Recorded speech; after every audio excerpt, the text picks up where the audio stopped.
Welcome to the Essence of Health Tea Time Podcast. I am your host, Dr. Shayla Toombs-Withers. As a double board-certified family and obesity medicine physician with over 12 years of experience in medicine, I teach motivated individuals how to achieve their desired quality of life while preventing and reversing chronic diseases. It's tea time. On today's episode of the Essence of Health Tea Time Podcast, I have a special guest, Dominiece Clifton. Dominiece's story is one that unfortunately is all too common. A life that was filled with dealing with past trauma, external stress, and pressure of social norms, not to mention the constant internal battle for balance in a world that made it impossible to slow down. Dominiece is the founder of Move and Still, a mobile movement studio that partners with service-based businesses and nonprofits that are geared towards social impact, human impact, and race equality. She offers constituents movement and workshops that increase the overall health and wellness of the organization and ultimately impact their output in a positive way. She is also the founder of the Nourish Well Collective, a hybrid wellness community for women entrepreneurs and working professionals of all backgrounds to elevate their mindset as well as physical and mental well-being. I'm so happy to have you on the show, Dominiece. Welcome. Thank you for having me today, Dr. Shayla. Yeah, my pleasure.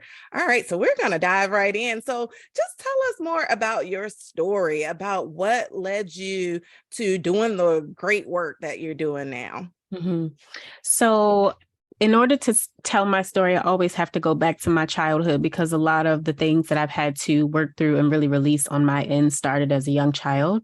So I was born to a teen mom. So my mom got pregnant with me at 15. She had me at 16. And I've never met my biological father. And when I say never met, I mean not so much as seen a picture, don't really know, many details about his name. And my conception story was essentially very traumatic from my mother. And so I inherited a lot of, the trauma that she was dealing with and the fears, the worries, the stress that she was dealing with while she was pregnant with me. And so I was born, and my mom, who at the time when she got pregnant was a senior in high school, knew that education was really her only way out of poverty. Her and most of her family, or all of our family, had grown up in poverty. And so she was always very smart and knew that education would be the way out. And so after graduating high school, my mother left me with my grandmother and went off to college. And she was only about 2 hours away from me, but I would only get to see her on the weekends. And so at a very young age, I was separated from my mother while she was off getting her education. And I was with my grandmother, who I had up to that point been living with my mom and I. And so it was a familiar relationship. But then my grandmother had a brain aneurysm and was no longer able to care for me. And so I was then had to move in with some other family members who, I had known, but I was 2 or 3. I didn't really grow up with them. And so lots of just moving around and displacement at a young age, not really understanding what was happening because, number one, nobody was explaining it. But number two, I was 2 or 3 and not really at an age where I could comprehend. And so I just internalized a lot of unworthiness, like not feeling loved, just feeling like very moved around and displaced. And that stuck with me. So in addition to all of the changes that were happening as a young child, and then again, not having my father, when I finally did move back with my mom her senior year of high school, I feel like at that point, because we had been separated for so long, our relationship was really heavily influenced by that separation. And it impacted pretty much growing up. Like our relationship wasn't so great because of that separation. And when I started to do my own healing work and really study some of the ways that trauma impacts children, being separated from family and parents specifically is very traumatic for young children. And so by the time we got back together, things were okay, but my mom was a single mom. She was young, she was trying to figure it out. And then on top of it, we never talked about my father. And so I had all of these things going on in my life that I didn't understand. At that time, I wasn't seeing a therapist or anything. We just didn't talk about it. Like, that's just the way that my family handled and typically handles things. It's like, we're just not going to talk about it. And so there was this huge elephant in the room of my dad not being there, and I didn't know what to do with that. And then there were all of these other emotions that I was dealing with as a child that I didn't know how to deal with them. And so I just started overeating, and that started at around 7 years old. And by 8 years old, I was very heavy, very overweight, and I continued to struggle with emotional eating and overeating for over 2 decades up until just a couple of years ago.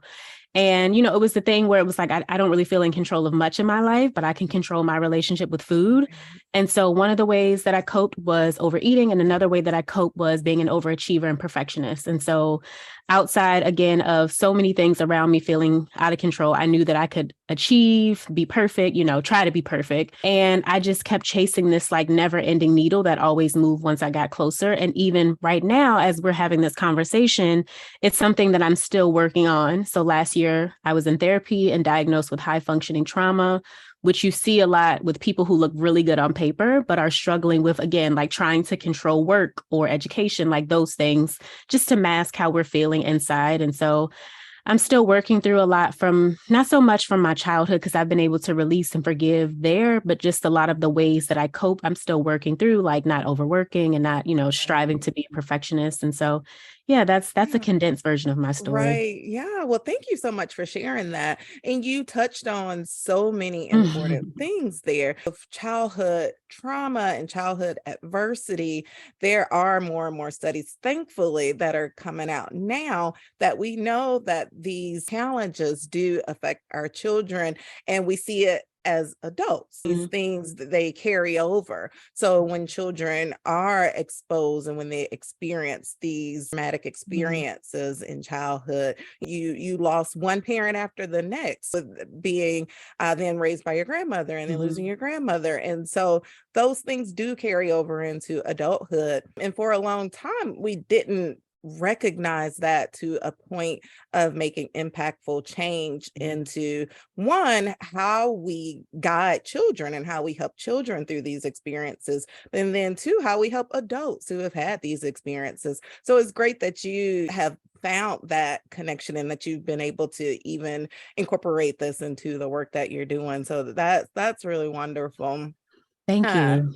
Yeah. And then the other thing you talked about, the emotional eating. My background in obesity medicine, one of the things I've strived to do too is to help people to see that there are so many aspects to obesity, and it's not just this calories in, calories out kind of old thing that we thought. There's so much that goes into it. You had a traumatic childhood.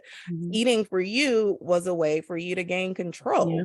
You weren't doing this just because you just like to eat or you just like French fries or anything of that nature. It was deeper than that. And so understanding that, and then understanding obesity from that light, also helps others to recognize this as a serious condition and not just some lack of willpower kind of thing, but it's so multifaceted and has so many, different aspects. So I just really appreciate you sharing that and touching on those points for us. Yeah, I would add to that. So I think that I was having a conversation with someone the other day, and we were talking about how when you struggle with food, whether it's overeating, which was my case, or my guest on my show was talking about how she was bulimic and so she didn't eat. But we were talking about how food, I feel like, is more challenging as a coping mechanism because it's like we have to have food to survive, and it's something that's accepted in our society. And many people overeat.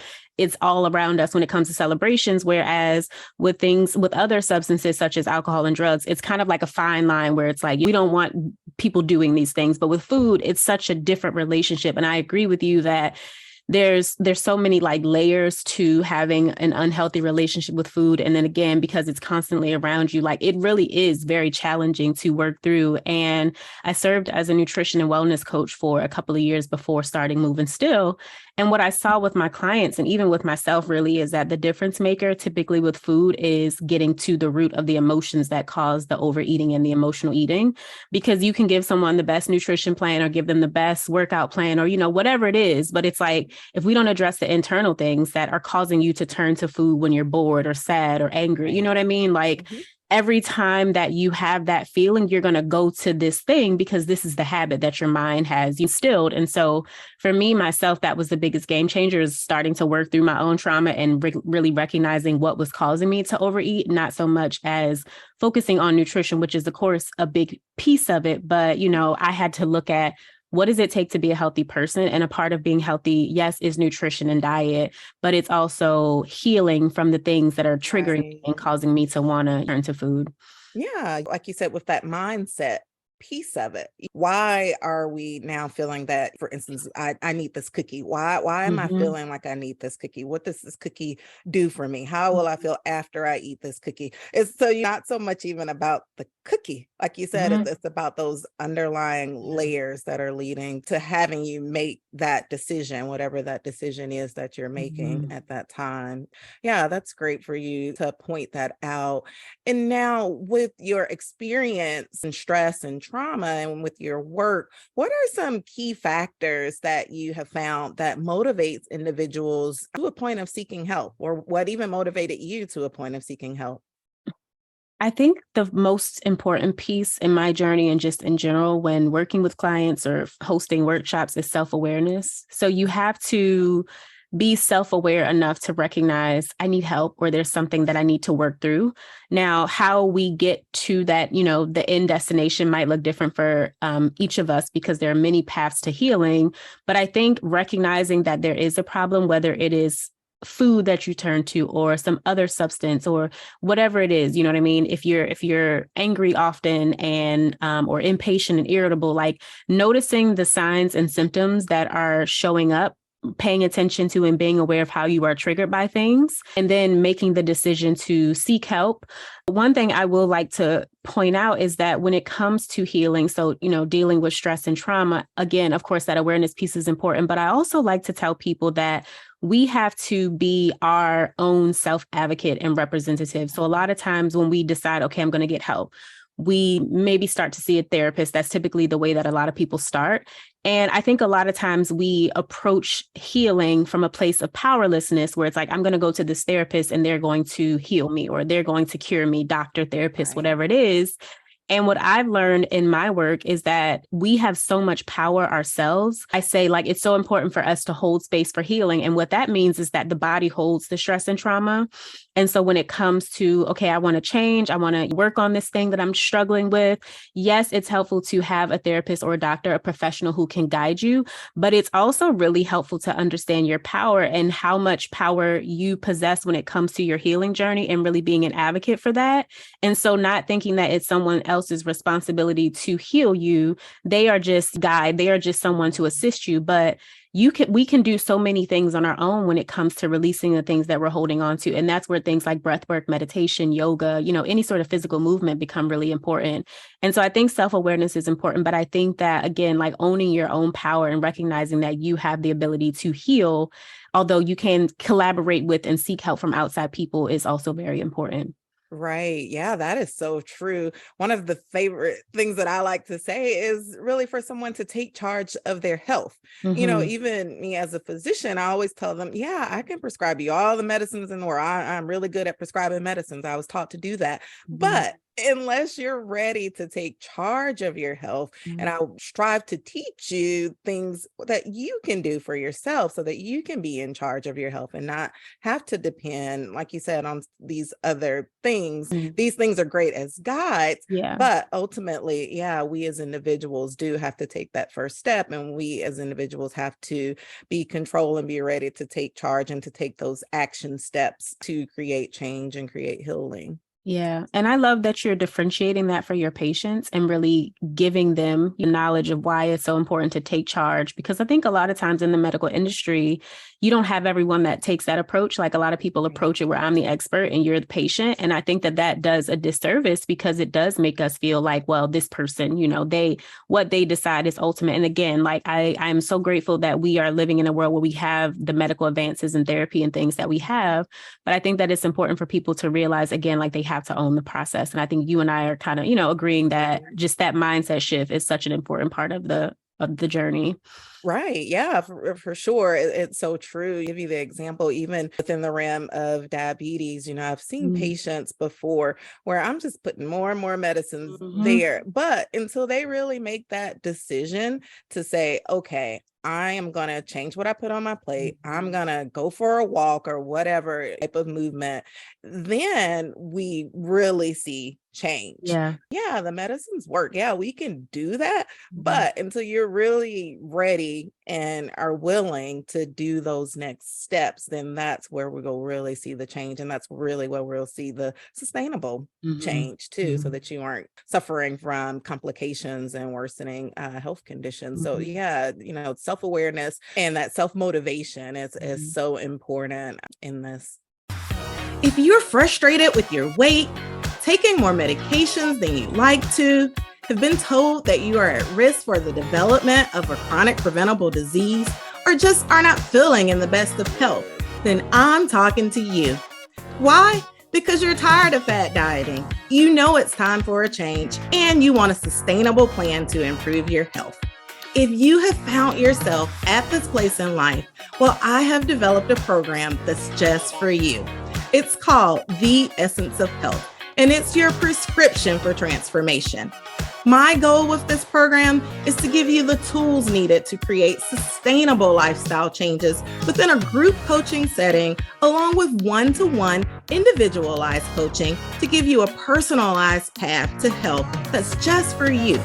The benefits are priceless, so join today. Head on over to eohcoaching.com to learn more. The essence of health is in you. Dominiece, one of the other things that I love what you do is within the space of breathwork. So just share with the audience about what breathwork is and what benefits this can provide for an individual. Sure. So breath work, the simplest way that I put it is that it's the act of conscious breathing. And so I always say right now, you and I are having a conversation and we're breathing. And for the folks that are tuning in to listen, as they are listening, they are breathing. And it's beautiful because it's something that happens automatically that we don't have to think about. And I always joke and say, like, imagine if breathing was at the top of the to-do list. Like, we wouldn't be here because, we have so much going on. But thankfully, our bodies are so complex and so beautiful that there are many things that are self-regulated. Breathing, the heartbeat, those sorts of things being one of them. And so again, we're always breathing, but breath work is just really controlling the breath with specific patterns. And so depending on what your desired outcome is, you can change your breath for that desired outcome. And to give you an example, if you're feeling lethargic, like I shared with you before we hit record, I'm a little tired today, I didn't sleep well. There's breath work practices that you can do to energize the nervous system. So to really activate that stress response, that fight or flight, kind of turning that on intentionally to give you a boost of energy and to warm the body up.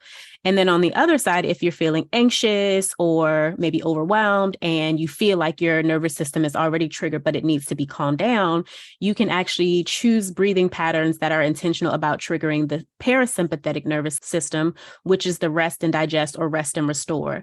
And so you can play with breathing patterns based on, again, your desired outcome. And breath work has many, many benefits. Of course, one of the greatest things about it is that it allows us to heal on a cellular level. So when you breathe, the air, the oxygen travels throughout the body and is able to heal you on a very deep level, which aids in releasing stress and trauma that our bodies are holding, because we know that the body really holds the stress and trauma. And so we're able to release stress, release trauma, sometimes that has been stuck in our system for years, decades. We also can achieve mental clarity. So if you're feeling foggy and kind of, just feeling out of it, that midday slump that happens a lot of times, again, breath work can be really helpful just for providing mental clarity, energy. And another thing that I appreciate about breath work is that it can be an immediate release of stress. So if you are feeling overwhelmed, which you were sharing that a lot of the listeners are busy professionals, busy women, there's constantly a never-ending to-do list. And sometimes it can be a lot to try to balance all the things that we have going on. If we're professionals, mothers, wives, mentors, like all of the things, it gets to be a lot sometimes and you feel that pressure. And I love breath work because in those moments where I am feeling overwhelmed or angry or triggered or whatever emotion I'm dealing with, I can turn to the breath to find immediate relief. And so that's another reason why I love it. And so, if you're sitting at your desk and you're working and you're like, oh my God, this is too much, like just pausing to take a few slow breaths help to calm the nervous system down. And then you really jump back into a place of being in charge and not just being reactive to all the things that are going on around you. And then the final thing I will say that I also appreciate for me personally is because for so long I was used to seeking validation and answers externally. And so it would be the therapist, my mom, my family, my friends, like whenever I had answers, the coach, the guru, I was always looking to other people for guidance. And not that those sources are not helpful for me now, but I have learned to trust myself and really reestablish a relationship with myself and my body, my intuition, because of breath work. And so before I go to anyone else to ask them their opinion or what they think, I always check in with myself first. And so I've been able to reestablish, it's an ongoing process like any relationship, but reestablish a body with myself so that I can trust myself when I get an answer. And then again, like if I need a second opinion or, someone to reflect, I can always turn to someone else. But I'm much better now about trusting my intuition since I've been doing breath work consistently. Yeah, that is amazing. And I love what you do with that. And that was a great way of explaining that too for the audience. And yeah, a lot of the folks that I work with, they are busy professionals. I'll tell you about one client that I had. This client, they own their own business. Like you said, in the middle of the day, they would get to this point where they would have just really overwhelming anxiety because they've been owned, that feeling of being owned, where we have to talk to everybody. We have to manage things. You have staff, you have to get your staff together. You've gotten your kids together and out the door to school. And so by the middle of the day, they were finding themselves just overwhelmed with anxiety to a point of even having panic attacks. And so one of the things that I even talked about with them is saying, well, let's institute a small break in your day. And as you know, for a busy professional, even the thought of that can even cause some overwhelm. But we started small. We just said, okay, we're going to do 10 minutes where you're just going to take that time, shut everything off. We're going to turn the phone off. You're going to turn the computer off. Staff is not allowed to contact you for anything for this 10 minutes. And just take time to think, breathe, clear your mind.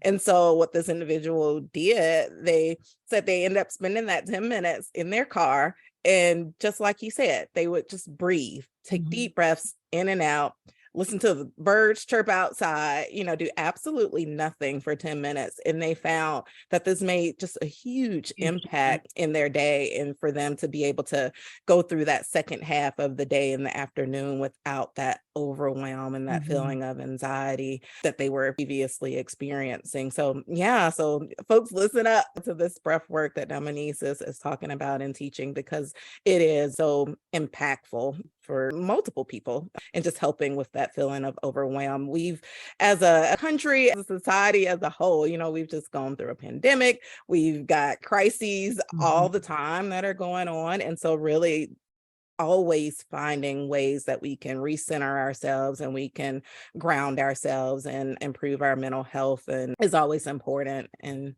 helpful there. Thank you for sharing that. I want to say two things that your story made me think about. So the first one is that I love the story that you shared for two reasons. So one, we always have access to our breath. Like you might not always have access to your therapist or your listening partner or your partner.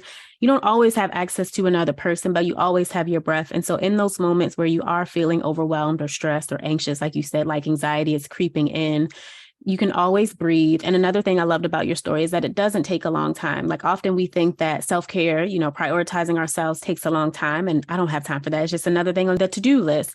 But 5 minutes, 10 minutes really does make such a difference in resetting your nervous system and really helping you to calm down.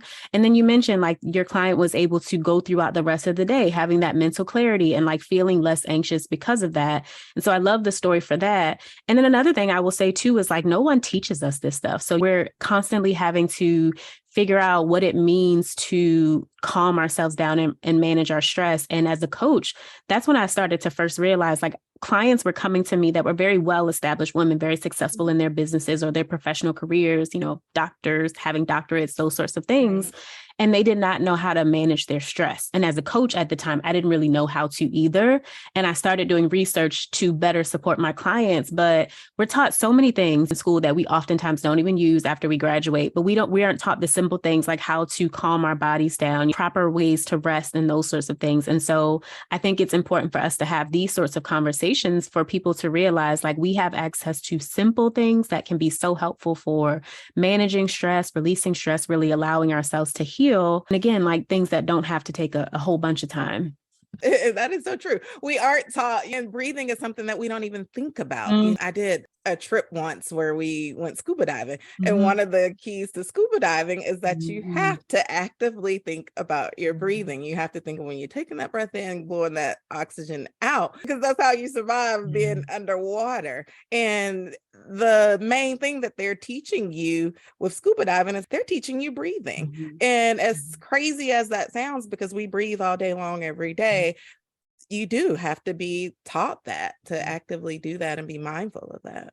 I find that a lot of people in my work are very shallow breathers. And I used to be that way before starting breathwork too. Breathwork has helped me to really engage my belly and diaphragm. So I've been able to really strengthen my breathing. But I find often that, like you said, we don't even realize how shallow we're breathing until we breathe deeply and take that big breath. And you're like, ooh, that feels different. Yeah. On Wednesday, I held a breathwork session with an organization in Baltimore that works with previously incarcerated women. And one of the women shared that she had a hard time taking the deep breaths because her body has been so used to shallow breaths. When I said take a big breath, she had to take 2 small breaths. So we're all, and she said it was hard to take that big breath. And I was explaining that, when you alter the way that your body is normally functioning, you have to then retrain the body to function the way that it's supposed to train. So I was sharing with her, whenever you think about breathing or whenever your awareness is on it, just take a few deep breaths, really pulling from the belly so that you start to retrain the body. But a lot of us, like I said, are breathing just from the chest. And that puts a lot of strain on our hearts and our bodies, to try to fill the body with the pH and oxygen that it needs, but with taking in much less air. Yeah, that is so true and so impactful.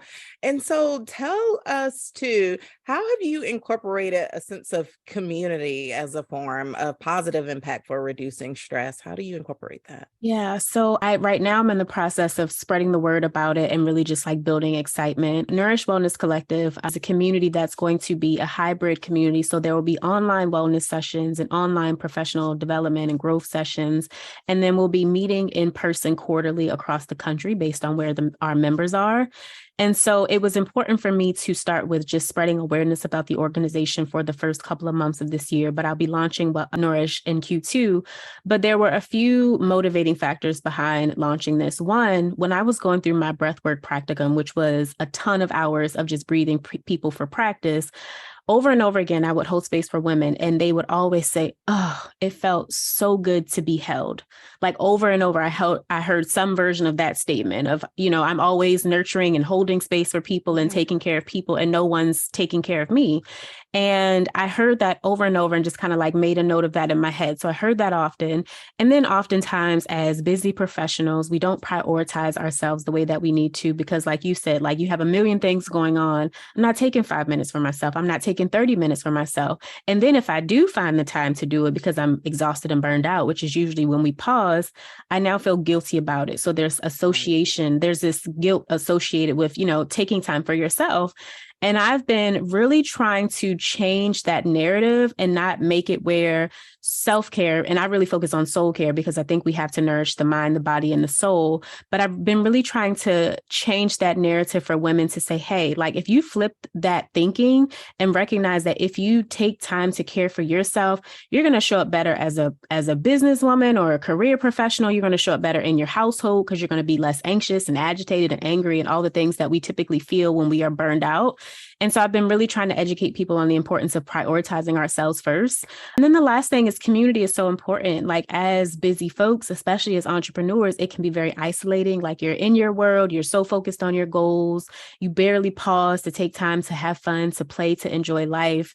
And so I created Nourish to really answer those needs, to give women a space to be held. And so we'll be offering weekly live breathwork, yoga nidra sessions online. There'll be different times of the day. So you can tune in for 20 to 30 minutes during your lunch break, or you can come and join in the evening. And these, again, are live sessions with live instructors. And then we'll have weekly accountability sessions and goal setting just to check in on your goals. Sometimes we get so focused that we don't really stop to celebrate ourselves and acknowledge acknowledge what we've accomplished. And so just making time for those sorts of things. There will be monthly guest experts, guest speakers that'll be coming in and talking about all of the aspects of wellness, because I think a lot of times we think just physically about wellness, so nutrition and physical movement, but there's financial wellness, there's spiritual wellness, there's professional wellness, like there's all these aspects of a holistic approach to wellness. And so that's really my goal, is to not only provide that wellness piece, but to also provide that professional development piece, but recognizing that the two are so important, like nourishing and taking care of ourselves is so important. And then again, as I mentioned, outside of the wellness sessions, we'll be meeting quarterly in person just for that community and engagement. And just, it's great to be around other women and just get to know other women. I love that. Yeah. And I love the name Nourish, Thank because you. it says so much that, we do need to nourish ourselves beyond just food. We nourish our minds, we nourish our spirits, we nourish our souls. And I love that you're tapping into all of that, which is so important, especially amongst women. You spend so much time nourishing others that we often neglect ourselves and put ourselves last. You talk to a lot of moms who say, oh, my food's always cold because I fed everybody else, by the time I eat, even. And you do that to our souls and our spirits in that same manner, that we don't leave much to pour into ourselves. And so that's awesome that you're doing that work.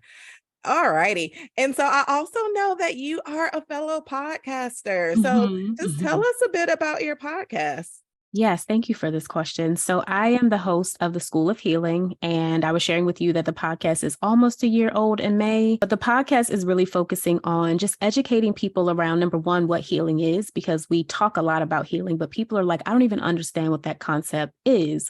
And so just educating people about healing, what it looks like, why it's important, and also just sharing various ways and methods that you can approach healing. So there's more than just therapy. There's body work that can be done. There's somatic work that can be done. There's, plant medicine. There's all of these ways and modalities that are available for healing.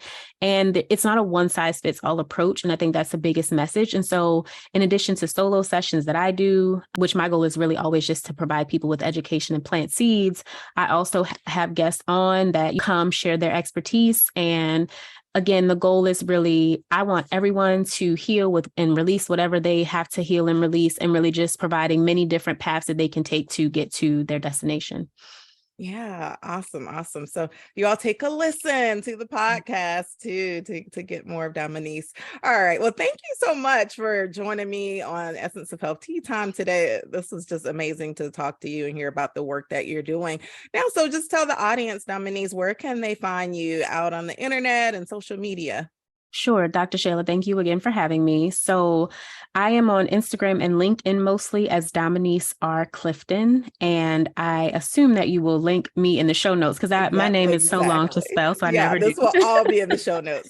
Okay, and then as far as Nourish, the website is nourishwellnesscollective.com, and if anyone is interested, they can go there and sign up for the waitlist just to stay informed for more information, things that are coming as I launch the membership. I have something called 10 under 10, Soul Care 10 under 10. It's 10 activities that you can do that nourish mind, body, and spirit in under 10 minutes. And I think that's perfect for your audience, considering we're all busy women. And there's a free breathwork download, a QR code to access a free breathwork download as well, included in that. So I'll give you the link for that as well. Awesome. Yes. And I will put all of that in the show notes so that our audience can check it out and can connect with you in that way. Well, thanks so much. Thank you. Thank you for joining me today on the Essence of Health Tea Time podcast. Click the subscribe button on your favorite podcast platform so that you never miss a moment of the Essence of Health Tea Time podcast. Check out the show notes to obtain your free tips for healthy living guide to get you started on your health and wellness path. Follow me on social media at Essence of Health Wellness Clinic on Facebook, Instagram, and YouTube, and at dr.tw@EOHWC on TikTok. Interested in becoming a member of the Essence of Health coaching program? Well, head on over to www.eohcoaching.com. The essence of health is in you.